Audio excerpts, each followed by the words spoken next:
മുൻകൂർ ജാമ്യ ഹർജി തള്ളിയതിനു ശേഷം സിദ്ദിഖിനെ കുറിച്ച് ഒരു വിവരവുമില്ല. എവിടെയാണ് സിദ്ദിഖ് എന്നതിൽ തെരച്ചിൽ തുടങ്ങിയിട്ട് ഒരു രാവും പകലും പിന്നിടുകയാണ്. ഇപ്പോഴും അദ്ദേഹത്തെക്കുറിച്ച് ഒരു സൂചനയുമില്ല. പോലീസിൽ കീഴടങ്ങില്ല സിദ്ദിഖ് എന്ന ഏറ്റവും പുതിയ വിവരം ഈ ഘട്ടത്തിൽ പുറത്തു വരുന്നുണ്ട്. മുൻകൂർ ജാമ്യം നിഷേധിച്ച ഹൈക്കോടതി ഉത്തരവിനെതിരെ സുപ്രീം കോടതിയെ സമീപിക്കാനാണ് തീരുമാനം. പരാതിക്കാരി തടസ്സ ഹർജി നൽകിക്കഴിഞ്ഞു. ജാമ്യാപേക്ഷയ്ക്കെതിരെ സംസ്ഥാന സർക്കാരും സുപ്രീം കോടതിയെ സമീപിക്കും. ഒളിവിൽ പോയ സിദ്ദിഖിനായി പോലീസ് തെരച്ചിൽ തുടരുന്നു. തടസ്സ ഹർജിയുടെ കാര്യത്തിൽ അതിൻ്റെ നടപടിക്രമങ്ങൾ പൂർത്തീകരിച്ചിട്ടുണ്ട്. അതിജീവിതയെ കേൾക്കാതെ ഈ കാര്യത്തിലൊരു തീരുമാനം പറയുമെന്ന് ഞാൻ കരുതുന്നില്ല. പ്രോസിക്യൂട്ടർ ഇവിടെ എടുത്ത അതേ സ്റ്റാൻഡ് തന്നെ, ജഡ്ജ്മെൻറ്റിലെടുത്തൊരു സ്റ്റാൻഡ് തന്നെ സുപ്രീം കോടതിയിൽ എടുക്കുമെന്നാണ് ഞാൻ വിചാരിക്കുന്നത്. അതിനകത്ത് സ്റ്റേറ്റിന് ഇതിൻ്റെ സീരിയസ്നെസ് അറിയാമെങ്കിൽ ഒരു സീനിയർ അഭിഭാഷകൻ തന്നെ ഹാജരാകുമായിരിക്കും. സ്റ്റേറ്റ് ഇത്തരം കാര്യങ്ങളെ സീരിയസ് ആയിട്ടാണ് കൈകാര്യം ചെയ്യുന്നതെന്നാണ് പ്രോസിക്യൂഷൻ ഹൈക്കോടതിയിൽ പറഞ്ഞത്. അപ്പോൾ ഗൗരവം, അത് അർഹിക്കുന്ന ഗൗരവത്തോടുകൂടി പരിഗണിക്കുമെന്നാണ് വിചാരിക്കുന്നത്. എസ് ശ്രീകാന്തും ബൽറാം നെടുങ്ങാടിയും വിശദാംശങ്ങളുമായി. ആദ്യം എസ് ശ്രീകാന്തിലേക്ക്. ശ്രീകാന്ത്, ഇന്നലെ മുതൽ തുടങ്ങിയ തെരച്ചിലാണ്. വിവിധ ഇടങ്ങൾ കേന്ദ്രീകരിച്ച് അദ്ദേഹത്തിന്റെ വീടുകളിലില്ല, ബന്ധുക്കളുടെ അടുത്തുണ്ടോ, സുഹൃത്തുക്കളുടെ അടുത്തുണ്ടോ, ഹോട്ടലുകളിലുണ്ടോ എന്നൊക്കെയുള്ളത് കേന്ദ്രീകരിച്ചുള്ള പരിശോധനകൾ ഇന്നലെ മുതൽ നമ്മൾ കാണുന്നതാണ്. എന്തെങ്കിലും സൂചനയുണ്ടോ? കീഴടങ്ങിയേക്കുമെന്നൊരു ഘട്ടത്തിൽ സൂചനയുണ്ടായിരുന്നു, പക്ഷേ ഇപ്പോൾ അതിനും സാധ്യതയില്ല എന്ന് പറയുമ്പോൾ ഏറ്റവും ഒടുവിൽ നൽകാൻ കഴിയുന്ന വിവരം എന്താണ്?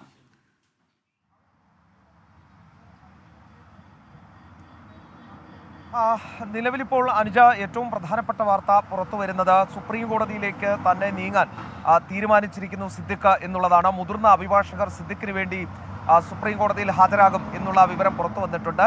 അതിൻ്റെ നടപടിക്രമങ്ങൾ സിദ്ദിഖിൻ്റെ അഭിഭാഷകൻ ബന്ധപ്പെട്ട് നടത്തുന്നുണ്ട്. രാമപിള്ള അസോസിയേറ്റ്സ് ആണ് ഈ ഹൈക്കോടതിയിൽ സിദ്ദിഖിൻ്റെ കാര്യങ്ങൾ നടത്തിയിരുന്നത്. അവർ തന്നെയായിരിക്കും സുപ്രീം കോടതിയുമായി ബന്ധപ്പെട്ട അഭിഭാഷകനെ ചുമതലപ്പെടുത്തുന്നതും മറ്റു കാര്യങ്ങൾ തീരുമാനിക്കുന്നതും.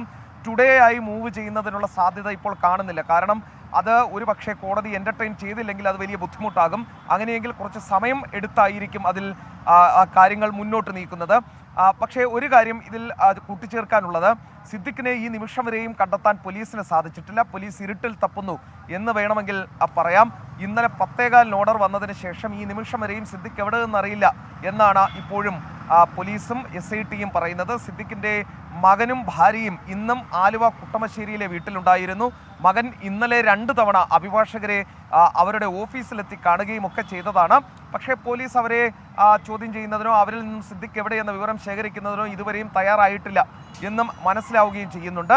അതായത് പോലീസ് ഇക്കാര്യത്തിൽ ഒരു മെല്ലപ്പോക്ക് തുടരുന്നു എന്നൊരു സംശയം ഇക്കാര്യത്തിൽ ഉണ്ട്. ഇതിലൊരു പ്രധാനപ്പെട്ട കാര്യം ഇതോടൊപ്പം ചേർത്ത് പറയേണ്ടത്, സിദ്ദിഖുമായി ബന്ധപ്പെട്ട് കഴിഞ്ഞ ദിവസം ഹൈക്കോടതിയിൽ നിന്ന് വന്ന ഉത്തരവ്, അത് സിദ്ദിഖിൻ്റെ അഭിഭാഷകരെ സംബന്ധിച്ചിടത്തോളം അത് ഇരുത്തി ചിന്തിപ്പിക്കുന്നതാണ്. ഈ ഓർഡറുമായി സുപ്രീം കോടതിയിലേക്ക് പോയാൽ അത് കൃത്യമായി അവിടെ നിന്ന് മുൻകൂർ ജാമ്യം കിട്ടുമോ എന്ന ഭയം അവർക്ക് ഇപ്പോഴും ഉണ്ട്.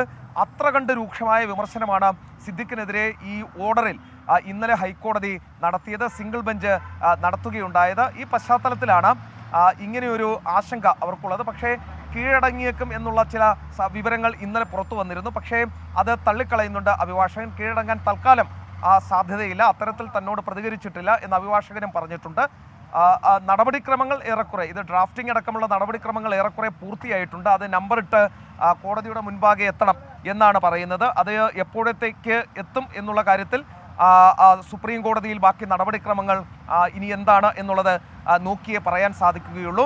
സിദ്ദിഖ് ഇന്നലെ മുതലില്ല, സ്ഥലത്തില്ല എന്നുള്ളതാണ് പറയുന്നത്. പക്ഷേ ഈ അതിജീവിതയുടെ അഭിഭാഷകനെ ഇന്ന് നമ്മൾ കണ്ടിരുന്നു. അദ്ദേഹം പറയുന്ന ഒരു പ്രധാനപ്പെട്ട കാര്യം, ഈ സിദ്ദിഖ് കൊച്ചിയിൽ തന്നെ ഉണ്ടാകാനാണ് സാധ്യത. പോലീസിന് വിചാരിച്ചാൽ നിഷ്പ്രയാസം കണ്ടെത്താവുന്നതേ ഉള്ളൂ, അവർക്ക് ശുഷ്കാന്തിയില്ല എന്നൊരാക്ഷേപം അദ്ദേഹം ഉന്നയിക്കുകയും ചെയ്തിട്ടുണ്ട്. ഇതിനിടെ സംഭവിച്ച ഒരു കാര്യം, ഈ അതിജീവിത ഒരു തടസ്സ ഹർജി ഫയൽ ചെയ്ത് കഴിഞ്ഞു സുപ്രീം കോടതിയിൽ.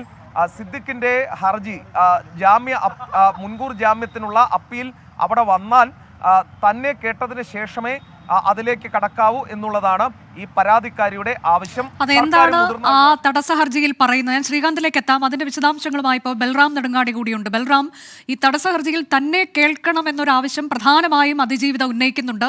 മറ്റെന്തൊക്കെ കാര്യങ്ങളുണ്ട് ഹർജിയിൽ?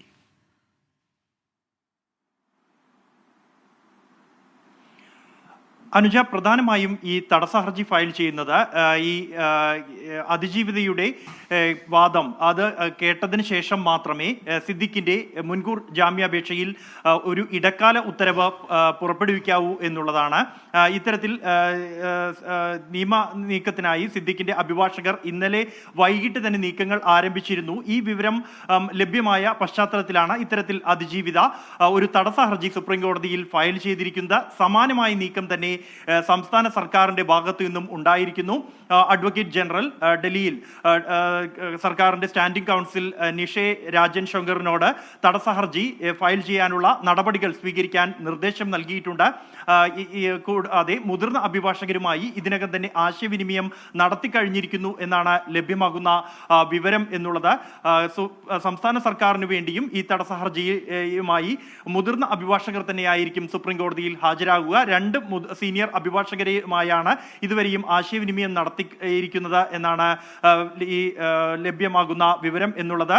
മുൻ സോളിസിറ്റർ ജനറലും രാജ്യത്തെ തന്നെ പ്രമുഖ ക്രിമിനൽ അഭിഭാഷകനുമായ രഞ്ജിത്ത് കുമാർ, ഒപ്പം തന്നെ അദ്ദേഹത്തിന് ഈ സമയക്രമം അദ്ദേഹത്തിന്റെ സമയം പരിശോധിച്ച് അദ്ദേഹത്തിന് ഹാജരാകാൻ കഴിയാത്ത സാഹചര്യമുണ്ടെങ്കിൽ മറ്റ് ഒരു മുതിർന്ന അഭിഭാഷകനും മുൻ അഡീഷണൽ സോളിസിറ്റർ ജനറലുമായ ഹരീൻ പി റാവൽ, ഈ രണ്ട് സീനിയർ അഭിഭാഷകരിൽ ആരെങ്കിലും ആയിരിക്കും ഹാജരാകുക. പ്രധാനമായും സിദ്ദിഖ് ഇന്നലെ വൈകിട്ട് തന്നെ മുതിർന്ന അഭിഭാഷകൻ സുപ്രീം കോടതിയിലെ നിയമനീക്കങ്ങളുമായി ബന്ധപ്പെട്ട് മുകുൾ റോത്തഗിയുടെ ഓഫീസുമായി ആശയവിനിമയം നടത്തുകയും അദ്ദേഹത്തിന് സുപ്രീം കോടതിയെ സമീപിച്ചാൽ ഗുണം ചെയ്തേക്കും എന്ന നിയമോപദേശം ലഭിക്കുകയും ചെയ്തിരുന്നു. തുടർന്ന് അതിനുള്ള നടപടികൾ ആരംഭിച്ചു കഴിഞ്ഞിരിക്കുന്നു എന്നുള്ളതാണ് നമുക്ക് ലഭ്യമാകുന്ന വിവരം എന്നുള്ളത്. അതിൽ പ്രധാനമായും സുപ്രീം കോടതിയുടെ നിലവിൽ ഇപ്പോൾ chief justice DY Chandrachud chief justice ആയ ശേഷം അനുവർത്തിച്ചു വരുന്ന രീതി അനുസരിച്ച് വെള്ളിയാഴ്ചക്കകം തന്നെ ഈ ഹർജി പരിഗണിക്കേണ്ടതുണ്ടെങ്കിൽ ഇന്നോ അല്ലെങ്കിൽ നാളെ രാവിലെയോ തന്നെ ഫയൽ ചെയ്യേണ്ടതുണ്ട് എന്നാണ്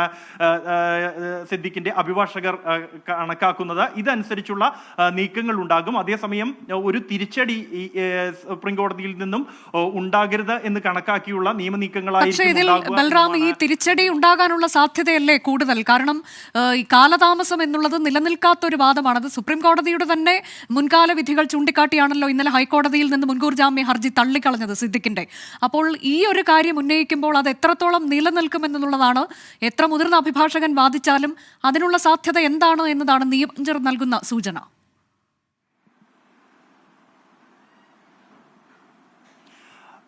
അനുജ, ഈ കഴിഞ്ഞ ദിവസം അനുജ സൂചിപ്പിച്ച പോലെ തന്നെ കഴിഞ്ഞ ദിവസം ഹൈക്കോടതിയുടെ ഉത്തരവിൽ സിദ്ദിഖിനെതിരായ കടുത്ത പരാമർശങ്ങൾ, ഹീനമായ കുറ്റകൃത്യങ്ങളുടെ സ്വഭാവത്തിലുള്ള ഒരു കുറ്റകൃത്യം എന്നതടക്കമുള്ള കാര്യങ്ങൾ, കടുത്ത പരാമർശങ്ങൾ ഉണ്ടായിരുന്നു. ഇത് ഒഴിവാക്കി കിട്ടുന്നതിനുള്ള നീക്കങ്ങൾ സിദ്ദിഖിന്റെ അഭിഭാഷകർ നടത്തുന്നുണ്ട്. ഈ ഒരു നീക്കം മനസ്സിലാക്കിക്കൊണ്ട് തന്നെയാണ് സംസ്ഥാന സർക്കാരും മുതിർന്ന അഭിഭാഷകരെ ചുമതലപ്പെടുത്താനുള്ള നീക്കം നടത്തിയിരിക്കുന്നത്.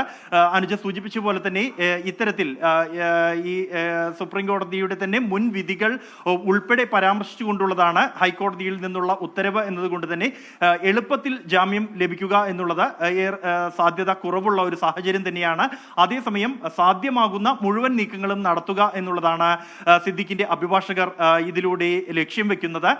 അത്തരത്തിലുള്ള ആശയവിനിമയം അഡ്വക്കേറ്റ് മുകുൾ റോത്തഗിയുടെ ഓഫീസുമായി ബന്ധപ്പെട്ട് കഴിഞ്ഞ ദിവസം നടന്ന ചർച്ചകളിൽ, നിയമോപദേശത്തിൽ ചർച്ചകളിലെല്ലാം തന്നെ ഇക്കാര്യങ്ങൾ ഉൾപ്പെടെ പരിശോധിച്ചിരുന്നു. എന്നാൽ ഈ സമയം പരാതി നൽകാനുള്ള സമയം ദീർഘസമയമെടുത്ത കാര്യം അടക്കമുള്ള കാര്യങ്ങൾ ചൂണ്ടിക്കാണിക്കാം എന്ന ഒരു നിയമോപദേശം ലഭ്യമായിരിക്കുന്നു എന്നുള്ളതാണ് വിവരം. ഈ ഒരു പശ്ചാത്തലത്തിൽ തന്നെയാണ് സുപ്രീം കോടതിയെ സമീപിക്കാനുള്ള നീക്കവും ഉണ്ടാകുന്നത്. ഇതുമായി ബന്ധപ്പെട്ടുള്ള മറ്റ് നടപടികൾ ആരംഭിച്ചു കഴിഞ്ഞിരിക്കുന്നു എന്നുള്ളതാണ്. ഡ്രാഫ്റ്റിംഗ് അടക്കമുള്ള നടപടികളിലേക്ക് കടന്നിരിക്കുന്നു എന്നുള്ളതാണ് നമുക്ക് ലഭിക്കുന്ന വിവരം. ഇന്ന് തന്നെയോ അല്ലെങ്കിൽ നാളെ രാവിലെയോടെ തന്നെയോ ഇക്കാര്യം സിദ്ദിഖ് സുപ്രീം കോടതിയെ സമീപിച്ചേക്കും, ഈ ഹർജി ഫയൽ ചെയ്തേക്കും എന്നത് തന്നെയാണ് നമുക്ക് ഈ അദ്ദേഹത്തിന്റെ ഓഫീസുമായി ബന്ധപ്പെട്ട ലഭ്യമാകുന്ന വിവരം. അതാണ് ഇപ്പോൾ അതിനുള്ള നടപടിക്രമങ്ങളിലേക്ക് സിദ്ദിഖ് കടന്നിരിക്കുന്നു. സംസ്ഥാന സർക്കാരിന്റെ ഭാഗത്തു നിന്ന് അതിജീവിതയുടെ ഭാഗത്തു നിന്നൊക്കെയുള്ള തടസ്സ ഹർജി നീക്കങ്ങളും ഇതിനോടകം പുരോഗമിക്കുന്നു. തടസ്സ ഹർജി സമർപ്പിച്ചു കഴിഞ്ഞിരിക്കുന്നു അതിജീവിത. ഞാൻ ശ്രീകാന്തിലേക്ക് വീണ്ടും പോകുന്നു. ശ്രീകാന്ത്, കേരളത്തിൽ തന്നെ ഉണ്ടാകാം സിദ്ദിഖ് എന്നൊരു നിഗമനത്തിലാണോ നിലവിൽ പോലീസ് ഉള്ളത്? സംഘങ്ങളായി തിരിഞ്ഞൊക്കെയുള്ള അന്വേഷണമാണല്ലോ. കേരളത്തിനകത്ത് തന്നെയാണോ നിലവിൽ അന്വേഷണം നടക്കുന്നത്?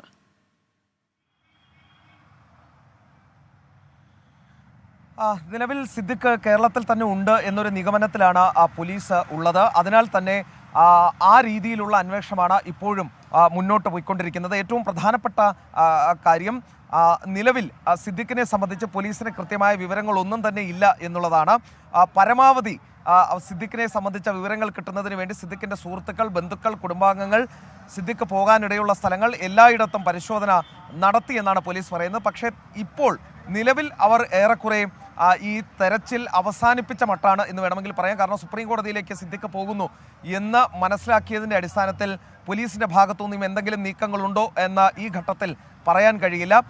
നമ്മൾ ഇതുമായി ബന്ധപ്പെട്ട ചില ഉദ്യോഗസ്ഥരോട് സംസാരിച്ചപ്പോൾ അവർക്ക് ഇതിനെക്കുറിച്ച് കൃത്യമായ വിവരമില്ല എന്നാണ് മനസ്സിലാക്കാൻ സാധിച്ചത്. പക്ഷേ അന്വേഷണം നടക്കുന്നുണ്ട് എന്നൊരു ഒഴുക്കൻ മട്ടിലുള്ള മറുപടി മാത്രമാണുള്ളത്.